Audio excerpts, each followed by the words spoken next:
Hey guys, இன்னைக்கு நம்ம இந்த ட்ராமாவோட நெக்ஸ்ட் எபிசோட் பார்க்கலாமா? சேனல் யாருன்னா புதுசா பார்த்துட்டு இருக்கீங்கன்னா கொஞ்சம் மறந்துடாம சப்ஸ்கிரைப் பண்ணிட்டு பாருங்க, கூட பெல் ஐக்கனை கிளிக் பண்ணிக்கோங்க. வீடியோஸ் உங்களுக்கு பிடிச்சிருக்குன்னா ஒரு லைக்கை தட்டி விட்டுருங்க. இப்போ நம்ம இந்த எபிசோட் குள்ள போலாமா? ஸ்டார்டிங்ல ஹீரோனோட ஃப்ரெண்டு எப்படியோ அந்த லெட்டர் எழுதின பையனை தேடி கண்டுபிடிச்சிட்டா. அவன் இவங்களோட பக்கத்து கிளாஸ் தான், பாக்குறதுக்கு நல்லா அழகா சமத்தா இருக்கக்கூடிய ஒரு பையனா தான் இருக்கான். இந்த அம்மா சந்தோஷத்துல அவங்கிட்ட நம்ம பேசியே ஆகணுங்கிற ஆர்வத்துல வெடுக்குன்னு உள்ள வருவா. அதுக்குள்ள அவன் எதிரில வரவே ரெண்டு பேரும் இடிச்சுக்கிட்டு விழ போயிருவாங்க. மாத்தி மாத்தி புடிச்சுக்கிறாங்க. அதை பார்த்து அவங்க ஃப்ரெண்ட் அங்கிருந்து தெரிச்சு ஓடிடு. இந்த பையன் அதுக்குள்ள நீ கண்டுபிடிச்சிட்டியா? நானா வந்து பேசலான்னு இருந்தேன், எனக்கு அதுக்கான தைரியம் வரல. பரவாயில்ல, நீயே அப்ரோச் பண்ணது எனக்கு சந்தோஷம் தான். சாயந்தரம் நம்ம ரெண்டு பேரும் சாப்பிடறதுக்கு வெளியில போலாமான்னு கூப்பிடுறான். ஹீரோயினும் ஓகே சொல்றா. தூரமா நின்று இந்த விஷயத்தை ஏஜுன்னு அவங்க ஃப்ரெண்டு ஹீரோன்னு எல்லாரும் பாத்துட்டு இருக்காங்க. ஹீரோக்கு தான் கடுகடுன்னு இருக்கு இந்த விஷயம். அவன் கேட்டுக்கிட்ட மாதிரி சாயந்தரம் அவன் கூட சாப்பிடும் வெளில வரா. இருக்கு எல்லாத்தையும் வெளுத்து வாங்கிட்டு இருப்பா. அதுக்கப்புறமா தான் ஞாபகம் வருது, அச்சோ நம்ம பாய் ஃப்ரெண்டு கூட வெளில வந்திருக்கும், இப்படி சாப்பிடக்கூடாதுன்னு பொறுமையா சாப்பிட ஆரம்பிக்கிறா. ஆனா இவளுக்கு மேல அந்த பையன் மோசமா இருக்கான். ரைஸ் கேக் எல்லாம் தண்ணிக்குள்ள முக்கி நல்லா அதோட பிளேவர் எல்லாம் போனதுக்கு அப்புறம் தின்றான். கேரட் எல்லாத்தையும் அந்த கிம்பா பண்ணுவாங்கல்ல அதுக்குள்ள இருந்து எடுத்து போட்டுட்டு தின்றான். இவன் இவ்வளவு வித்தியாசமா இருக்கானேன்னு அவனை பார்த்துட்டு இருந்தவ அப்படியே அங்கனக்குள்ள இருக்க கேக் ரசிச்சு பாக்குறா. அது வாங்கினா செம்மையா இருக்குமேனு. இவனுக்கு வேணானா விட வேண்டியதானே? இல்ல கேக் எல்லாம் உடம்புக்கு நல்லது இல்ல, நீயும் சேர்ந்து ஸ்வீட்லாம் இனிமே சாப்பிட கூடாதுன்னு சொல்லி இப்பயே உத்தரவு கொடுக்குறான். இவ்வளவு ஃபர்ஸ்ட் டைம் வந்திருக்கோம், ஏதோ சண்டை போடக்கூடாதுன்னு சொல்லி சாப்பிட்டுட்டு வெளியில வந்துட்டாங்க. இந்த பையன் எனக்கு எல்லாமே ஓகேவா தான் இருக்கு, ஆனா நீ வளர்ந்த விதம் தான் கொஞ்சம் வித்தியாசமா இருக்கு. உனக்கு அம்மா இல்ல,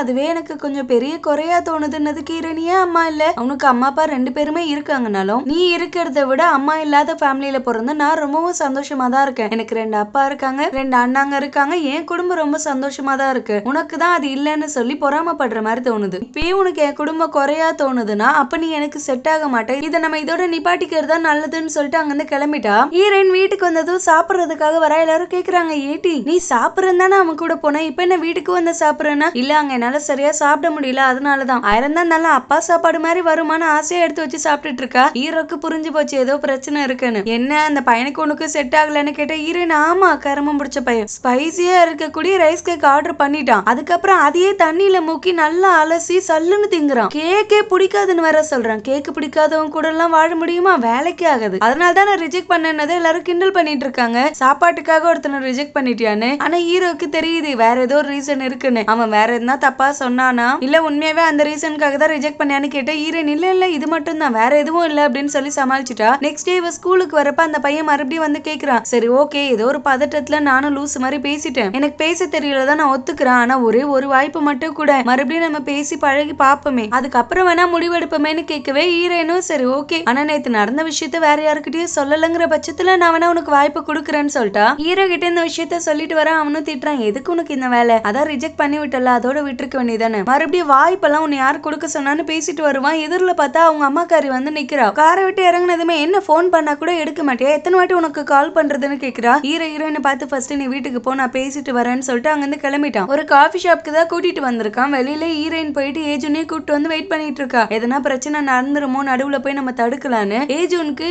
ஹீரோ அவங்க அம்மா கூட சேர்ந்திருக்கான்ல, அப்ப நம்ம அம்மாக்காரிக்கு மட்டும் வர நினைப்பே இல்லையோ அப்படின்னு சொல்லி கவலைப்பட்டு அவன் அங்கிருந்து வீட்டுக்கு கிளம்பி போயிட்டான். ஹீரோ அவங்க அம்மாவை கரிச்சு கொட்டிட்டு இருக்கான். நீல மனுஷ ஜென்மமா, கிட்டத்தட்ட 10 வருஷமா நானும் உங்களை கான்டாக்ட் பண்றதுக்கு எவ்வளவு ட்ரை பண்ணா, ஆனா ஒரு வாட்டி கூட நீங்க என்கிட்ட எதுவுமே பேசவே கிடையாது, என் காலை கூட அட்டன் பண்ணது கிடையாது, இப்ப என்ன இதுக்கு நீங்க என்ன பாக்குறதுக்காக வந்திருக்கீங்கன்னு கேக்குறான். இல்ல உன் தங்கச்சிக்கு 7 வயசு ஆகுது, அவ உன்னை பார்த்ததே இல்ல, அதுக்கு யாரும் அலோவ் பண்ணதோ கிடையாது, அதனாலதான் இப்ப அவளும் நீயும் ஒண்ணு சேர்ந்து ஆகணும், எப்படி பார்த்தாலும் அண்ணன் தங்கச்சி இல்லன்னு ஆகிடுமா, அதுக்காக தான் வந்திருக்காங்கன்னு. ஹீரோ ஆமா நாங்க தான் அவளை பார்க்க வேண்டாம் அப்படின்னு சொன்னல, அவளை என்ன பார்க்க விடாம பண்ணது நீங்க, இப்ப நம்ம நல்லவ மாதிரி மத்தவங்க மேல பழி போடுறீங்க, இது எல்லாத்துக்குமே நீங்க மட்டும்தான் காரணம்னதுக்கு சரி ஓகே விடு, பாஸ்ட் எல்லாம் நடந்ததெல்லாம் நடந்துட்டு போகுது, இப்ப நான் வந்திருக்கிறது பாஸ்ட் எல்லாம் மறந்து உன்னை மன்னிச்சு ஏத்துக்கலாம் தான், இதுக்கப்புறமாச்சு நீயும் தங்கச்சி ஒத்துமையா இருக்கணும்னு ஹீரோக்கு வெறி ஆகிட்டு கிறுக்கு சிரிக்கி இத்தனை வருஷத்துக்கு அப்புறம் வந்ததுக்கு அப்புறம் கூட இவையும் இந்த சின்ன பையன் தான் எல்லாத்துக்கும் காரணம்னு அவன் மேல பழிய போட்டுட்டு இருக்காளேன்னு கோவமா அங்கிருந்து எழுந்தவன், இதுக்கப்புறம் என்ன கான்டாக்ட் பண்ற வேலை வச்சுக்காதீங்க, நீங்க ரொம்ப சந்தோஷமா இருக்கீங்க, இதுக்கு மேல இருப்பீங்கன்னு நான் நம்புறேன், ஆனா என்ன நெருங்கணும்னு நினைச்சீங்கன்னா நான் சும்மா இருக்க மாட்டேன்னு மிரட்டி விட்டு அங்கிருந்து கிளம்பிட்டான். வெளில வந்தவன் ஹீரோயின் கையை பிடிச்சு கூட்டிட்டு அங்கிருந்து கிளம்பிட்டான். ஆனா கொஞ்ச தூரம் போனதுக்கு அப்புறம் அவனோட தங்கச்சி இறந்திருக்கும்ல, மறுபடியும் இவ வந்து அந்த மெமரிஸ் எல்லாம் கிளப்பி விடவே கொஞ்ச நாள் அந்த கில்ட்டி எல்லாம் இல்லாம சந்தோஷமா இருந்திருப்பான். அதெல்லாமே வந்து அவன் மண்டைக்குள்ள போட்டு ஒரு மாதிரி கொடைய ஆரம்பிச்சிருச்சு. ஜஸ்ட் மிஸ் ஒரு வண்டி இடிச்சிருக்கும், அதுக்குள்ள ஹீரோயின் தான் பிடிச்சு இழுத்துட்டா. என்னாச்சு உனக்கு பைத்தியம் எதனா பிடிச்சிச்சா என்ன, நார்மலாவே இருக்க மாட்டியான்னு கேக்குறா. ஒவ்வொரு வாட்டியும் இந்த மாதிரி கஷ்டப்படும் போதும் இவ தான் வந்து எப்பயுமே அவனை காப்பாத்திட்டு இருக்கால, அதனால இவன் ரொம்ப கிரேட்ஃபுல்லா ஃபீல் பண்றான். அவளை வெளில கூட்டு போய் சாப்பாடும் வாங்கி கொடுக்குறான். அவ என்னென்னமோ கியூட்டா பண்ணி எப்படியோ இவனோட மைண்ட கம்ப்ளீட்டா மாத்தி விட்டா. இவ கூட இருக்கும்போது ரொம்ப சந்தோஷமாவும் இருக்கான், எல்லாத்தையுமே மறந்துட்டு. அவங்க அம்மா கறி அவங்க அப்பாவை பாக்குறதுக்காக வந்திருக்கா. இந்த நல்லவ திடீர்னு புள்ள மேல ரொம்ப அக்கறை வந்துருச்சு. இத்தனை வருஷத்துக்கு அப்புறம் வந்திருக்கா. அவன் என்னமோ என்கிட்ட சரியாவே பேச மாட்டான். நான் அவனை எப்படின்னா சியோலுக்கு கூட்டு போயிட்டு ஒரு நல்ல படிப்பு கொடுக்கலான்னு தான் வந்திருக்கேன். இனிமேட்டாச்சும் குடும்பம் ஒத்துமையா இருக்கணும்ல அப்படின்னதான் அவங்க அப்பாச்சி, நீ எல்லாம் குடும்ப ஒத்துமையை பத்தி பேசலாமா, அவமானமா இல்ல உனக்கு? 10 வருஷத்துக்கு முன்னாடி அந்த பிள்ளைய தீராத ஒரு மனநோயில நீ விட்டுட்டு கிளம்பி போயிருக்க. அவன் தான் எல்லாத்துக்கும் காரணங்கிற மாதிரி பழி போட்டு இப்ப வரைக்கும் அது திடீர்னு ஒரு கெட்ட கனவு மாதிரி வந்து அவன் நைட்ல சரியா தூங்க கூட மாட்டான். அவ்வளவு கஷ்டப்பட்டுட்டு இருக்கான். ஆனா கூச்சமே இல்லாம இப்பயும் அவன் மேல பழி போட்டு அவனை வளர்க்குறேன் அப்படி இப்படின்னு வந்து இப்ப நின்னுட்டு இருக்க. தெளிவா சொல்லிட்டேன் கேட்டுக்கோ. இன்னொரு வாட்டி என் புள்ளையோட விஷயத்துல தலையிட்டு அவனோட விருப்பத்துக்கு மாற இதை பண்ணணும் அதை பண்ணணும்னு வந்து நின்னா நான் மனுஷனா இருக்க மாட்டேன். உன்னோட வேலையை மட்டும் பாத்துக்கிட்டு கிளம்பி போயிட்டே இருன்னு சொல்லி நல்லா பிடிச்சு திட்டி விட்டாரு. டைரக்டா ஹீரோயின் அப்பா கூட வந்து குடிச்சிட்டு சொல்லி ஃபீல் பண்ணிட்டு இருக்காரு. இத்தனை வருஷத்துக்கு அப்புறம் அவ வந்திருக்கா, தேவையில்லாம குழந்தைய கஷ்டப்படுத்திட்டு இருக்கான்னு அவங்க அப்பாவோ அட்வைஸ் பண்றாரு. இங்க பாரு, நீ அவங்கிட்ட இந்த விஷயத்த பத்தி பேசி ஆகணும். நீயும் அவங்க அம்மாவை பத்தி எதுவுமே பேசாம சைலண்டாவே இருந்தீங்கன்னா அவன் இன்னும் மனசு நொந்துட்டு கிடப்பா. கொஞ்சம் 2 பேரும் உட்காந்து பேசுங்க அப்படின்னு அட்வைஸ் பண்ணி அனுப்புறாரு. ஹீரோவும் ஹீரோயின் கிட்ட இந்த விஷயத்த பத்தி நீ யாருக்கிட்டயும் சொல்லாத, நானே எப்படின்னா பேசி சமாளிச்சுக்கிறேன்ட்டு வந்து எல்லாருக்கிட்டயும் சும்மா சொல்றான். ஆனா இதை கேட்டுதான் ஏஜுனுக்கு எங்க எரியுதுன்னு தெரியல, செம்மையா காண்டாகிறான். என்ன உங்க அம்மா உன்னை பார்க்க வந்திருக்காங்க, அம்மா பிள்ளைய பார்க்க வர்றதுன்னு அவ்வளவு பெரிய விஷயம் கிடையாது, இது எதுக்கு அவ்வளவு ஓவரா சீனை கிரியேட் பண்ணிட்டு இருக்கீங்கன்னு கேக்குறான். ஹீரோ, எங்க அம்மா கறி மறுபடியும் என்ன பார்க்க வராம இருந்தாலே நான் ஏகபோகத்துல நிம்மதியா இருப்பேன், ஆனா வந்து வந்து உயிரை எடுக்கிறாளேன்னு சொல்லிட்டு அவனோட ரூமுக்கு போயிட்டு அந்த இடத்துக்கு ஏஜுன் வந்து கத்துறான். எவ்வளவு திமிர் இருக்குண்ணா உனக்கு, ஒரு அம்மா தன் பிள்ளைய பார்க்க வரலையே அப்படின்னு இத்தனை வருஷம் நான் ஏங்கிட்டு இருக்கேன், உனக்கு அப்படி ஒரு விஷயம் நடக்குது, ஆனா நடந்தாலுமே இவ்வளவு ஏளனமா அவங்கள ட்ரீட் பண்ற, அது உனக்கு தப்பா தோணலையான்னு கேட்க, ஹீரோ நீ என்ன நினைச்சிட்டு இருக்க, அவ்வளவு ஈஸின்னு நினைச்சு அவங்கள அக்செப்ட் பண்றது, சரி இத்தனை வருஷத்துக்கு அப்புறம் வந்திருக்காங்க, நடந்த எல்லாத்தையும் மறந்துட்டு நல்லபடியா 4 வார்த்தை பேசலனாலும் பரவாயில்ல, இப்ப என்ன சொல்றாங்க தெரியுமா, என் தங்கச்சியோட சாவுக்கு நான் தான் காரணமா, அந்த காரணத்தை எப்படியோ சரி பொழைச்சு போன்னு நான் மன்னிச்சு விடுறேங்கிறாங்க. என் மனசுல அது எவ்வளவு ஆறாம இருக்க ஒரு ரணம் தெரியுமா, அதை இப்பதான் கொஞ்சம் கொஞ்சமா நானே மறந்து சரியாகிட்டு வரேன். இந்த நிமிஷம் இப்படி ஒரு வார்த்தையை சொன்னா எனக்கு எப்படி இருக்கும், அதை பத்தி யோசிக்காத ஒரு அம்மா எனக்கு எதுக்கு, அதனால தானே நான் சொல்ல வரேன் புரிஞ்சுக்கோன்னு ஏஜனும் புரிஞ்சுக்காம லூஸ் மாதிரி பேசுறான். குடும்பத்துல சண்டை சச்சரவு இருக்கதான் செய்யும், நீ உங்க அம்மாவை கஷ்டப்படுத்துற, உங்க அம்மா உன்னை கஷ்டப்படுத்துறாங்க, ரெண்டுத்துக்கும் பெருசா எந்த வித்தியாசமும் இல்லன்னு இவனோட வழி என்னன்னே புரியாம அவன் பாட்டு அவனுக்கு இருக்க பொறாமையை காமிச்சிட்டு இருக்கவே அவ்வளவுதான் ஹீரோ ரொம்ப நொறுங்கிட்டான். அதுக்கப்புறமா தான் அவன் ரியலைஸ் பண்றான், இல்ல என்ன மன்னிச்சிடுறா, நான் வேணும்னு சொல்லல, உன்னோட வழியை பத்தி கொஞ்சமாச்சு நான் யோசிச்சு இருக்கணும், இனிமே அப்படி பேச மாட்டேன்னு சொல்லிட்டு வெளில போவான். ஹீரோயின் வாசல்ல நின்னுட்டு இருக்கா. 2 பேரும் அம்மாக்காக தானே அடிச்சுட்டு சாகுறீங்க, ஏண்டா நான் பிறந்ததுல இருந்து எங்க அம்மாவை பார்க்க கூட கிடையாதுரா, நானே நல்லா இருக்கேன், உங்க 2 பேருக்கு என்ன கேடு, வாயை மூடிட்டு வேலையை பாருங்கடான்னு திட்டி விட்டு அங்கிருந்து கிளம்பிட்டா. சரி ஐஸ்கிரீம் சாப்பிட போலாம் வான்னு கூப்பிட்டா வராம அவன் பாட்டு ரூம்குள்ள போய் பூட்டிக்கிட்டான். அவனுக்கு பெரிய ஏக்கம் இருக்கு, ஒரு வாட்டியாச்சும் அவங்க அம்மா வந்துருவா, எதுக்கு விட்டு போனான்னு கேள்வி கேட்கணும்னு. அந்த கோவத்தை தான் இப்ப எல்லாம் காமிச்சிட்டு இருக்கான். நீ வா போலான்னு ஹீரோயினை மட்டும் கூட்டு போயிட்டு அவளுக்கு ஐஸ்கிரீம் வாங்கி கொடுத்து கூட்டு வரான். நெக்ஸ்ட் டே ஸ்கூல்ல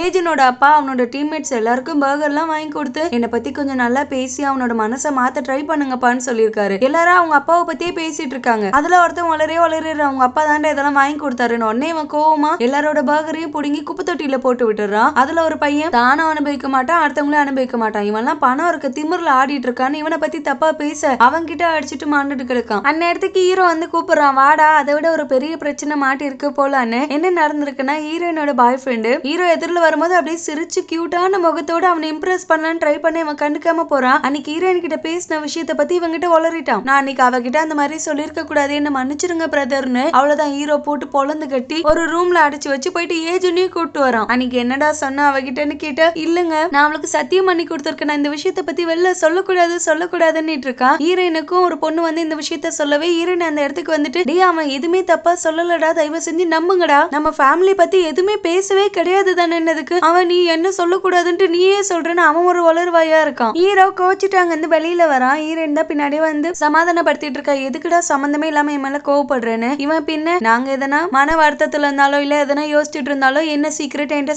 சொல்லுன்னு கேட்பேன், ஆனா உன்னோடது மட்டும் அப்படியே சீக்கிரட்டாவே வச்சுப்ப, நாங்க மட்டும் வெளியில சொல்லணும், அப்ப நீ எங்களை ஒரு ஃபேமிலியாவே பாக்கலன்னு தானே அர்த்தம்னு பேசிட்டு வராங்க. அவங்க அம்மா கறி டைரக்டா அந்த குழந்தைய கூட்டிட்டு ஹீரோயின் அப்பாவோட ரெஸ்டாரண்ட்டுக்கே வந்துட்டா. வெளியில என்னால வெயிட் பண்ண முடியல, நான் இங்கேயே உட்காந்து வெயிட் பண்ணலாமான்னு கேக்குறா. அவங்க அப்பாக்கும் முகத்துல அடிச்ச மாதிரி அவருக்கு யாரையுமே பேசி பழக்கம் இல்லைன்றதுனால சரி இருந்து தொலைங்க அப்படின்னு சொல்லி விட்டுட்டாரு. ஹீரோவும் ஹீரோயினும் பேசிட்டு அப்பதான் வீட்டுக்கு வருவாங்க. ஹீரோயின் இவங்கள பார்த்ததுமே அந்த குழந்தைய கூட்டிட்டு வெளில வரா. ஒப்பான கூப்பிடுன்னு சொல்லி கத்திட்டு இருக்கா. அந்த குழந்தைய அண்ணா நில்லுங்க அப்படின்னு ஒரு குரல் கொடுக்குது. அந்த குழந்தை கூப்பிட்டது போது ஹீரோக்கு என்ன பண்றதுன்னே தெரியல. அந்த ரெஸ்டாரண்ட்லயே கூட்டு வந்து பேசிட்டு இருக்கான். என்ன பாக்குறதுக்கு தான் நான் வரக்கூடாதுன்னு சொன்னல, எதுக்கு இங்க வந்து என் உயிர் எடுத்துட்டு இருக்கேன்னு கத்துறான். அந்த குழந்தை பயந்ததுமே ஹீரோயினை கூப்பிட்டு அவளை வெளில கூட்டு போய் பேசிட்டு அனுப்பி வச்சுட்டான். அந்த பாப்பா என்ன சொல்லுது, நாங்க எங்க ரெகுலராலாம் இருக்க மாட்டோம், இன்னும் கொஞ்சம் நாள்ல எங்க அண்ணனையும் கூட்டிட்டு நாங்க சியோல்கே போயிடுவோம். அங்க நான் எங்க அண்ணா அம்மா 3 பேர் மட்டும் ஒன்னா இருக்க போறோம். இதுக்கப்புறம் எங்க அண்ணா தான் என்ன பாத்துக்க போறான் தெரியுமாங்குது. அந்த குழந்தைய பாத்துக்க ஒரு ஆளை தேடிதான் இவ இவ்வளவு தூரம் வந்திருக்கா. அந்த விஷயத்தை ஹீரோயினும் தெரிஞ்சுக்கிட்டா. ஹீரோ கிட்டயுமே அப்படியே விட்டு போட்டு பாக்குது. அம்மாவால உன்னை விட்டு இருக்க முடியலப்பா, அதனாலதான் நான் உன் தங்கச்சியும் கூட்டு வந்திருக்கேன். நீ நான் அவ 3 பேரும் சியோலுக்கு போயிட்டு சந்தோஷமா நம்ம வாழ்க்கையை இதுக்கு மேல வாழ போறோம்டா செல்லம், நீ என் கூட வந்துரு, நானே அங்க உன்னை காலேஜ் சேர்க்கிறேங்கிறா. ஹீரோ, எனக்கு இங்க ஒரு நல்ல ஃபேமிலி இருக்கு, உங்களை மாதிரி கேடுகட்ட ஃபேமிலியில வந்து நான் ஜாயின் பண்ண ரெடியா இல்ல, இங்கே நான் சந்தோஷமா தான் இருக்கேன், என்ன டிஸ்டர்ப் மட்டும் பண்ணாதீங்க அப்படிங்கிறான். அதான் கைய பிடிச்சுக்கிட்டு கெஞ்சுது, ப்ளீஸ் எனக்காக நீ வந்துதான் ஆகணும்னு. ஹீரோக்கு அது கூட ஒரு மாதிரி அருவருக்கு தக்க ஒரு ஃபீல தான் கொடுக்குது. அவன் கையை உதறி விட்டு என்ன பார்க்க வராதீங்கன்னா வராதீங்கன்னு சொல்லி கத்தி விட்டு அங்கிருந்து வெளியில வர